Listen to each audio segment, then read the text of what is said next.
Hai semuanya, kembali lagi bersama kita di podcast SOS Sobat Obrolan Santai. Yeay.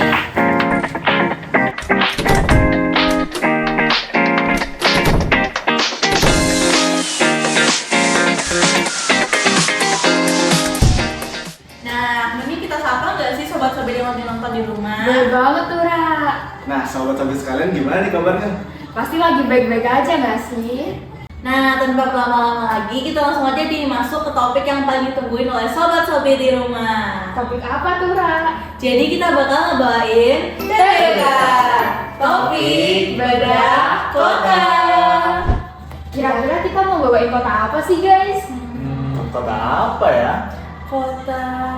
Kota mana lagi kalau bukan kota Bandung.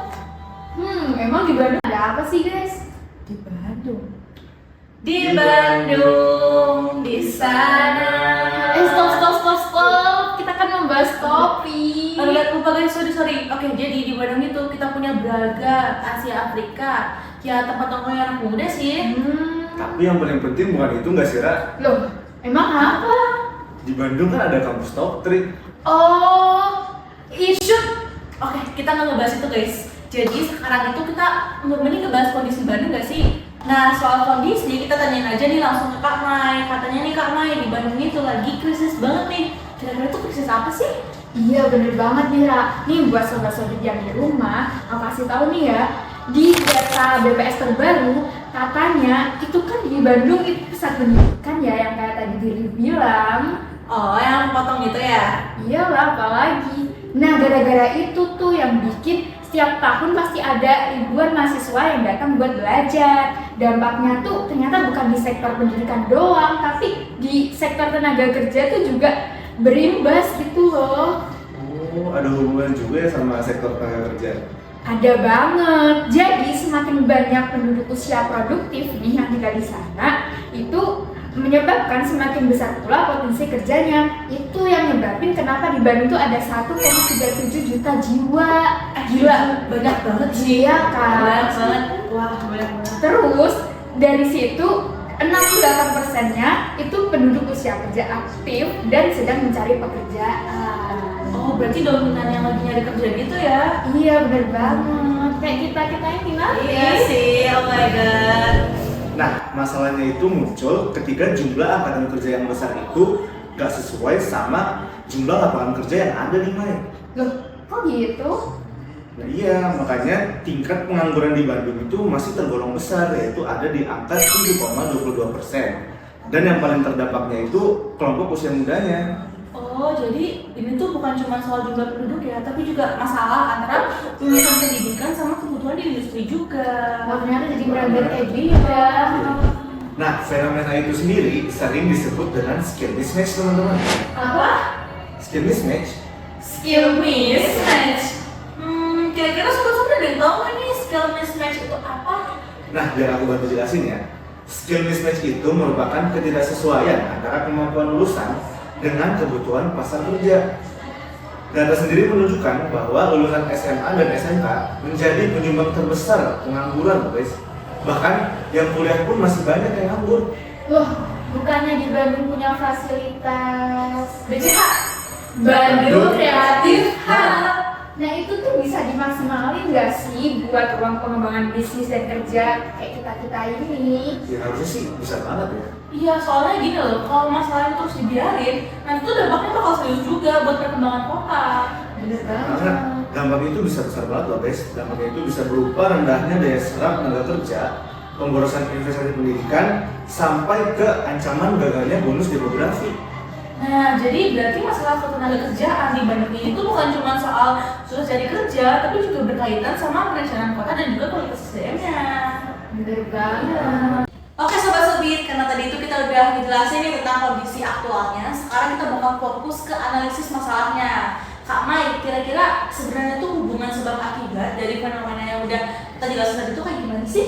Nah ini ya kalau dilihat dari analisisnya, sebenarnya tuh bonus demografi itu punya dua kemungkinan. Bisa jadi peluang besar, tapi bisa jadi masalah besar, tergantung dari pengelolaannya. Tergantung dari apa? Pengelolaannya. Nah, dari sisi positifnya sendiri, jumlah usia produktif yang tinggi bisa meningkatkan partisipasi kerja dan mendorong pertumbuhan ekonomi kota, guys. Tapi di sisi lain, kalau kualitas SDM-nya dan kebutuhan industrinya nggak selaras, bakal muncul job mismatch yang kayak aku sebutin tadi. Akhirnya pengangguran terdidik pun meningkat. Berarti sekarang tuh Bandung lagi di posisi yang cukup krusial ya? Iya. Iya, karena potensinya yang besar tadi, tapi implementasinya malah belum optimal. Jadi pelatihan kerja, penyaluran tenaga kerja, dan pengembangan usaha itu masih sendiri-sendiri gitu loh. Oh, coba nih kalau untuk perbandingan, kita ngambil apa ya? Kota Seoul deh, nih kota para favorit K-popers nih. Jadi kayak kira-kira Seoul tuh ngelakuin apa sih sampai bisa lebih siap nih buat menghadapi bonus demografi? Nah, Seoul ini menarik loh, guys. Seoul ini fokus mengembangkan sektor digital dan startup. Oh, kayak perusahaan gede yang banyak di Korsel, pusat Korsel itu ya? Karena kayak Seoul itu kan kayak pusat peradaban gitu gak sih? Oh iya, bener. Nah, mereka tuh fokus membangun banyak akademi software untuk melatih anak muda di bidang AI, software, dan teknologi. Nah, lebih menariknya lagi, Seoul juga punya safety net employment. Jadi, pemerintah menyediakan pekerjaan publik produktif untuk membantu warga yang masih menganggur. Jadi bukan cuma anak muda, tapi perempuan dan kelompok usia lanjut juga tetap diberi peluang kerja. Nah, tadi kan udah kita bandingin dengan Seoul. Kira-kira kalau Bandung sendiri nih, apakah udah ada langkah ke arah sana? Nah, kalau di Bandung sendiri itu sebenarnya udah mulai ada, guys. Misalnya melalui pelatihan digital dan Disnaker Bandung lewat aplikasi Bima.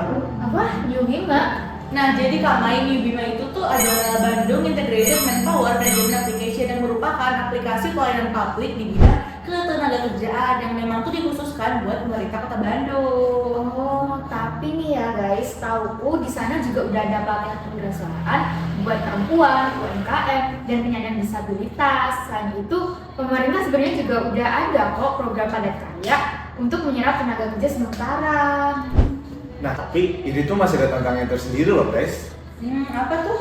Tantangannya itu program-programnya masih belum terhubung dalam satu sistem yang kuat dengan kebutuhan industri. Oh, kayak gitu. Iya. Dan Bandung itu sendiri bisa ngambil pelajaran dari kota Solo itu sendiri, guys. Kalau pemerintah punya peran penting untuk menciptakan sistem kerja yang adaptif dan inklusif. Wah, berdaging banget ya topik kita kali ini. Jujur menarik juga sih, jadi kan mungkin sobat-sobat udah dengerin sampai akhir nih tentang perbedaan kedua kota dan juga konklusinya. Jadi mungkin segitu aja nih pembahasan dari kita kali ini. Terima kasih banget buat sobat-sobat yang sudah dengerin kita sampai akhir. Sampai jumpa di podcast SOS edisi